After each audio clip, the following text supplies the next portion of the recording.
Okay, let's examine this situation of the two-dimensional simple triangular element. A triangular element is the simplest finite element that we can have in 2D. So what do we have in here now? Oh, let me see. So what do we have in here? We have we have we have drawn, this is the x and y plane, and we have a finite element in here. So this is our finite element in here. So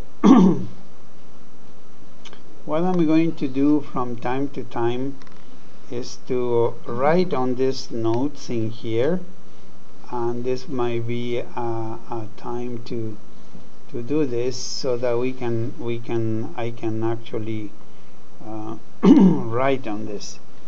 See in here, this is your finite element. So let me go and get a pen. Let's just say blue pen and see how it does. This is finite element.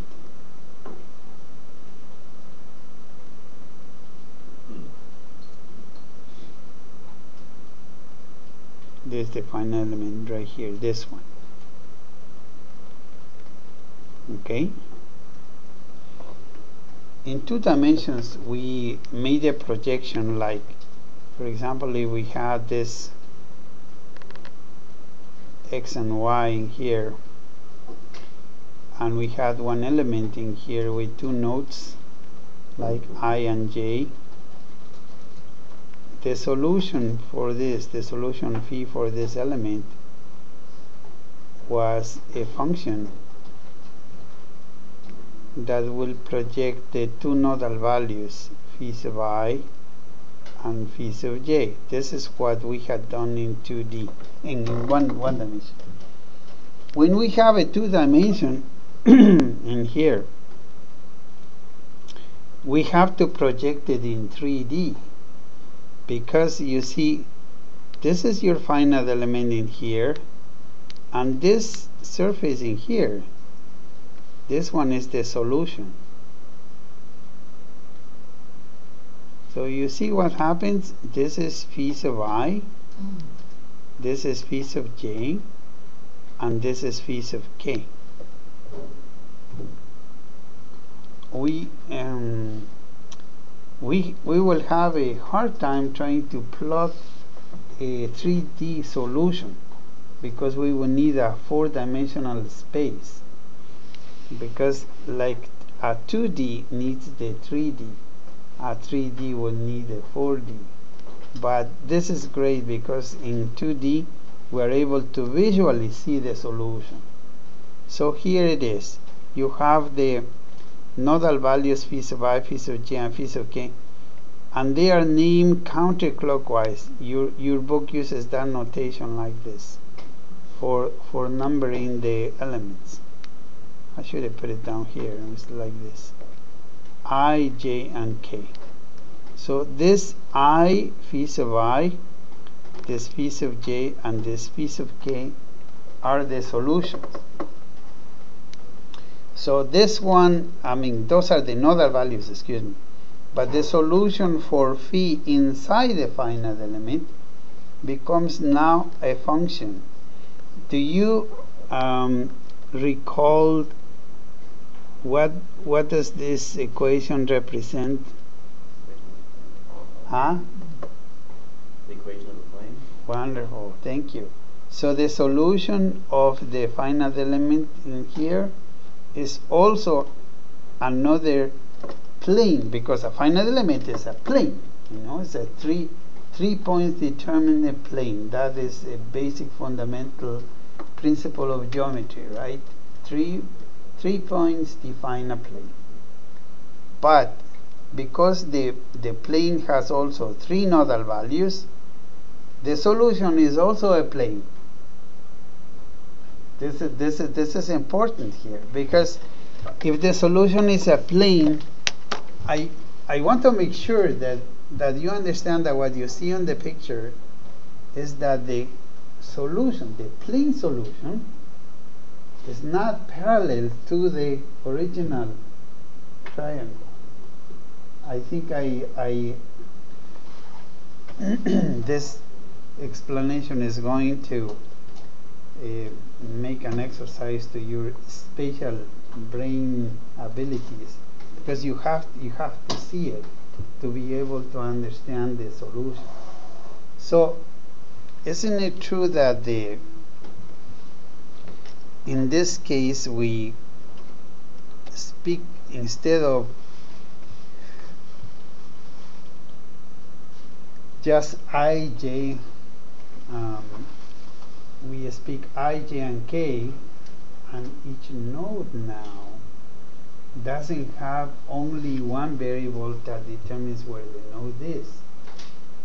Each node has a pair of coordinates now, x and y. So you see it in here. This is it. There we go. This is the x1, y1, x2, y2, x3, y3, or xi, yi, xj, yj, and xk, yk. So what happens in here is that you have this element, and you have the solution in here, but each one of these also will require in this case x, y, and also z, but the z-axis, in this case the z-axis is the solution phi.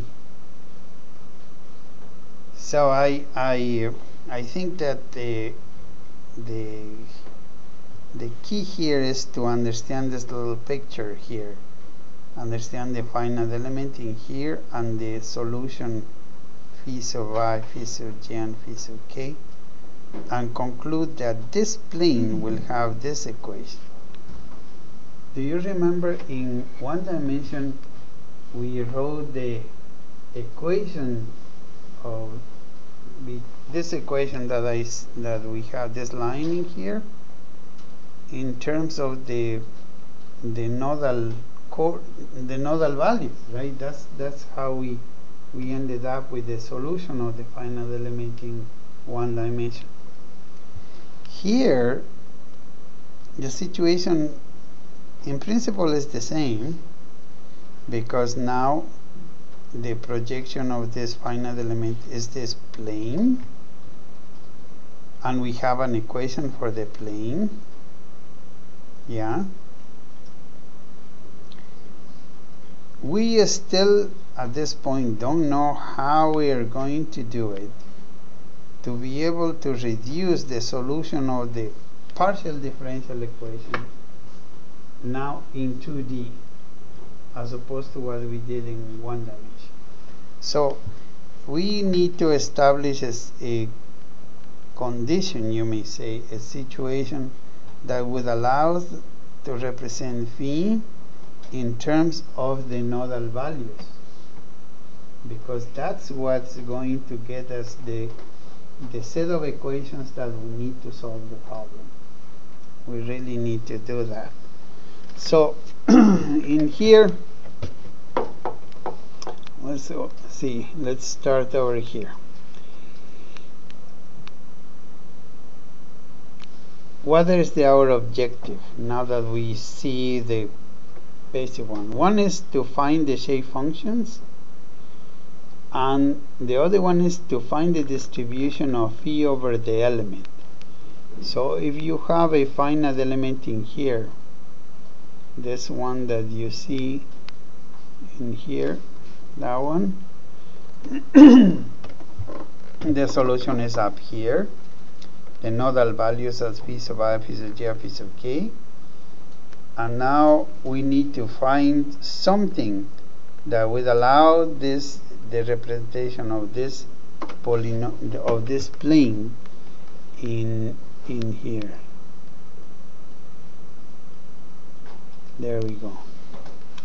So if you have this form of the solution here, you have that at the node phi sub I, phi is phi sub I, These are the node phi, phi sub j, phi is phi sub j. Another node k, phi sub k is the value of phi. But then you have to also conclude that this is true when x is equal x sub I, and in this case, and y is y sub I. This is the solution where x is equal to x sub j and y sub j. And finally, when x is equal x sub k and y sub k. And so we need to evaluate this polynomial at the nodes. That's in essence what we did with the line. If you may recall, we evaluated the value of phi at the node I and node j, and then later on that led us to the shape functions derivation, right? Same thing here. We need to put the value of x sub I and x sub j into this equation here, and value of x sub j and y sub j, and value of x sub k and y sub k, and lo and behold, here we have three equations with three unknowns, where the unknowns are alpha 1, alpha 2, and alpha 3. So this is the, if we treat alpha 1, alpha 2, and alpha 3 as unknowns, then look, if we use the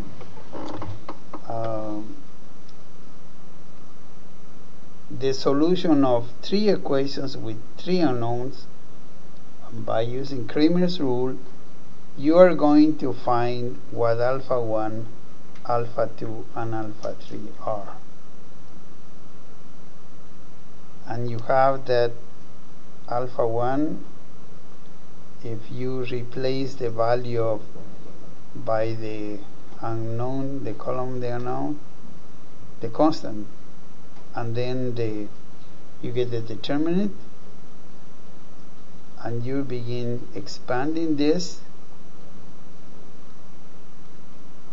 you will find alpha 1, and you will have alpha 2, and you will have alpha 3.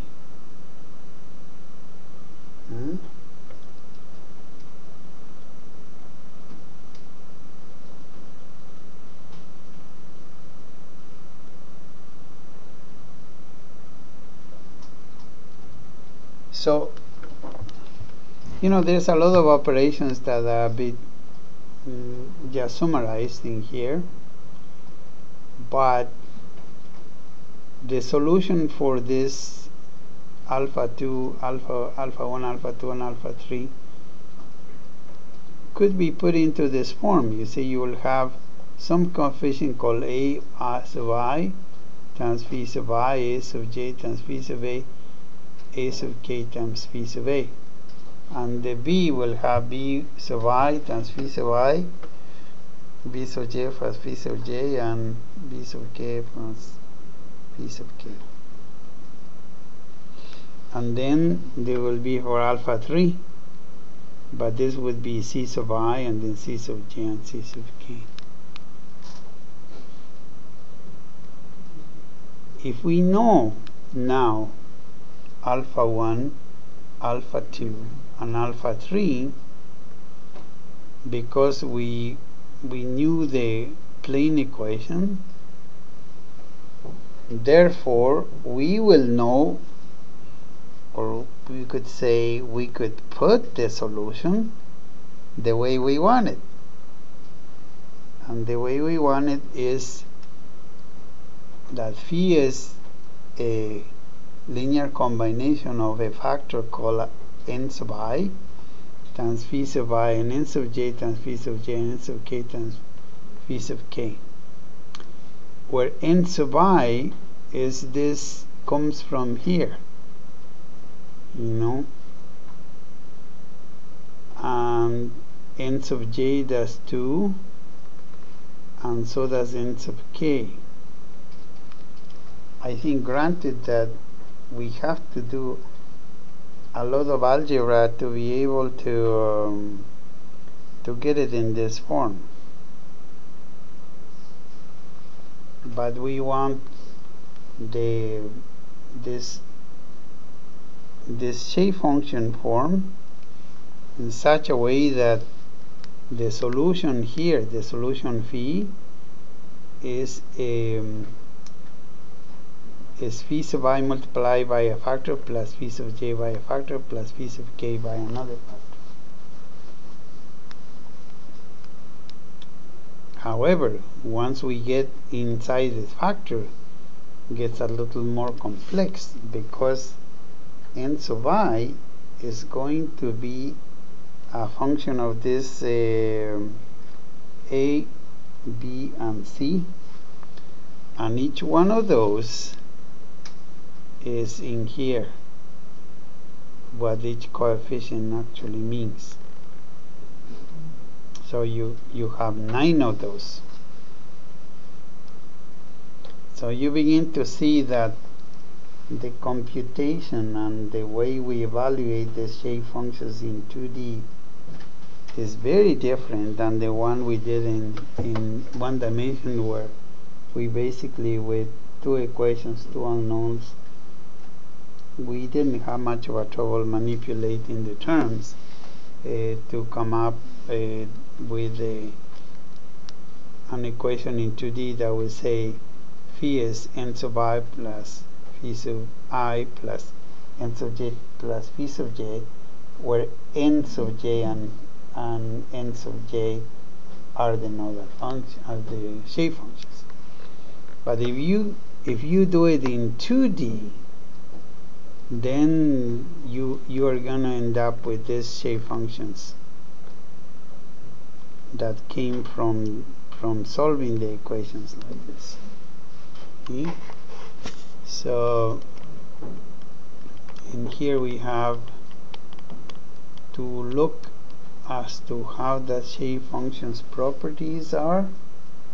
You may recall that in one dimension we had that the shape functions were 1 at its own node and 0 at the other node, and that the shape functions will add up to 1 because they were ratios, remember?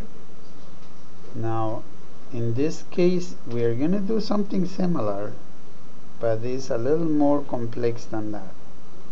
In this case, for example, if we look at n sub I, is 1 over 2a plus a sub I, b sub I, c sub I, and then you have, n sub I, this would be 1 over 2a basically. So the shape function of n sub I is equal to 1 at node I. Wow, same property as before. See? So what happens if the shape function at n sub I, if you replace the values of I, j, and x, for x sub I, x sub j, and x sub k, and y sub I, y sub j, and y sub k, then you see this, that this is the shape function n sub I at node I is equal to 1. But if you see in here at node 2, x is equal to x sub j and y is equal to y sub j,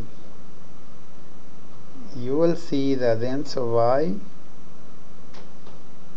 in this case is n sub j is 0 at x equal to x sub j, y sub j, and is also 0 and x equal to x sub k, y sub k. So at the node the shape function is 1 and is 0 at the other two nodes. So how could we plot this?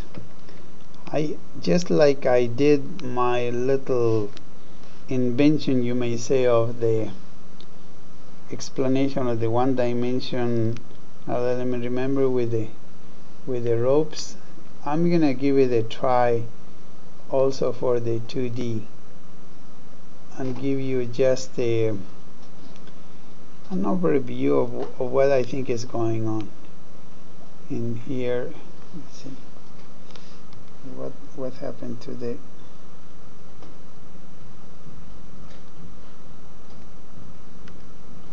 here we go. What we're seeing is that if this is the finite element right here,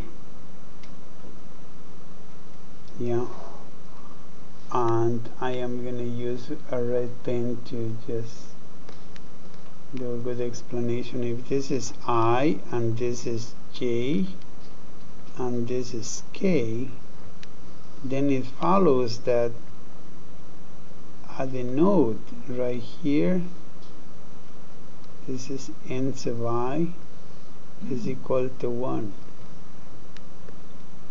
But if you look at the other nodes, then this is 0.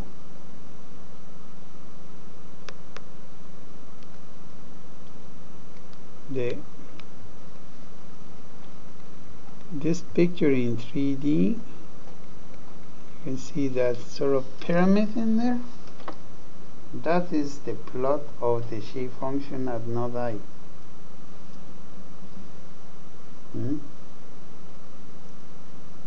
Now, do you remember the example I gave you to in one dimension, that you have these two nodes, I and J, and let's say you have three guys. You have one guy in here, you have another one in here, and you have one in the middle, and he is tied up with a rope to these two. So depending on who pulls him one way or the other, he will end up at the value of J. Let's say if it's pulled to the right, where the value of J becomes the 1.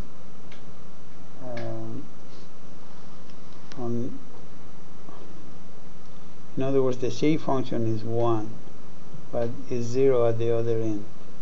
So there is a linear variation also of this. So at the node 2, for example, x sub j and y sub j, you plug this in, you will see that n sub j is 0 and n sub k is 0.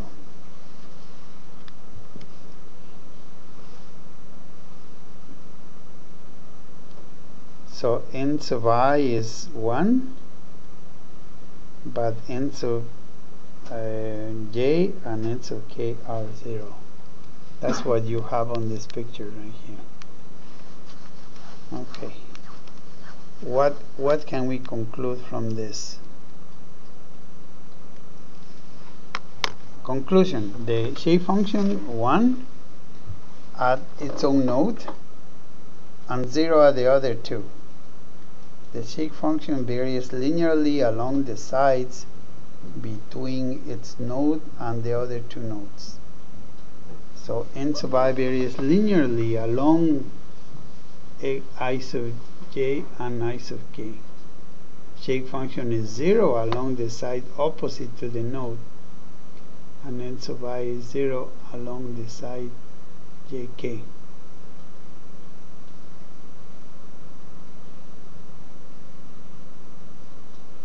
So the last statement says the scalar phi related to the nodal values by a set of shape functions linear in x and y.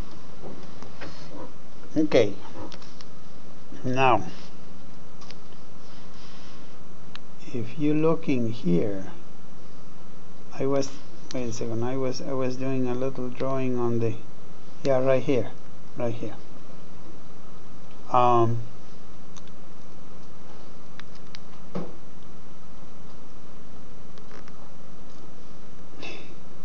how can we calculate the variation of phi in here? Like d phi dx and d phi dy.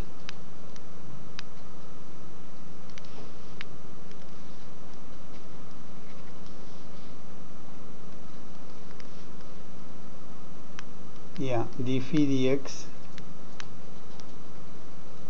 Huh.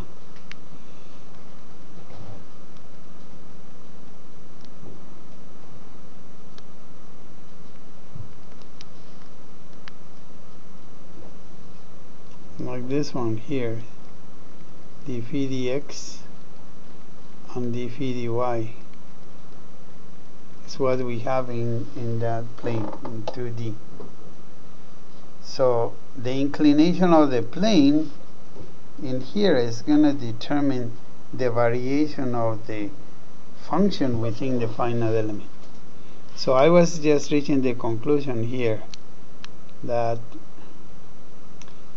phi that relates to, no, the shape function is 0 along the opposite to its node, and n sub I is 0 along the sides. For example, n sub I is 0 along the side jk. So the scalar field, the solution, is related now to the three nodal values by a set of shape functions that are linear in x and y.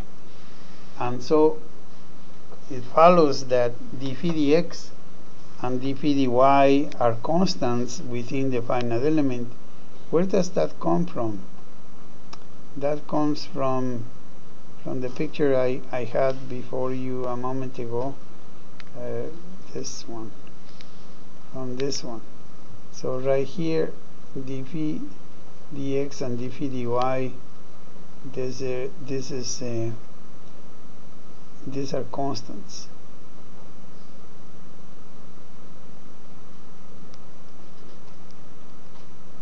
Yeah, here.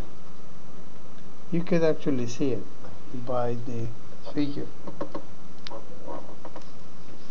So, in conclusion, we have that the variation of phi with respect to x and the variation of phi with respect to y will be also constant within the finite element. So let's stop now.